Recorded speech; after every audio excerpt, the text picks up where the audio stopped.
ប្រាសាទភ្នំបាខែងប្រែរូបជាប្រាសាទសួគ៌នាពេលព្រឹកព្រលឹម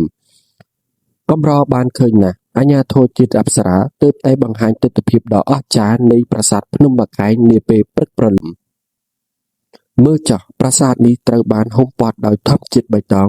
ស្របពេលដែលផ្សែងអាប់ពណ៌សផុសអណ្ដែតរុំស្របប្រាង្គប្រាសាទបង្កើតបានជាទេសភាពដ៏អាថ៌កំបាំងនិងរ៉ូមែនទិកអ្នកទស្សនាប្រៀបធៀបទិដ្ឋភាពនេះទៅនឹងប្រាសាទសួគ៌ពិតៗ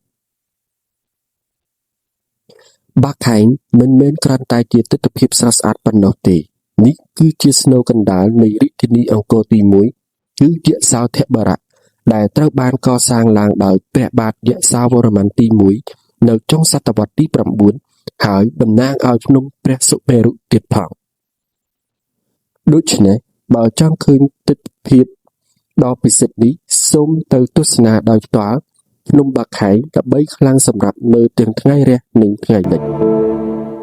សូមកុំភ្លេចចុច like និង Subscribe ដើម្បីទស្សនាព័ត៌មានបេតិកភណ្ឌថ្មីៗទៀត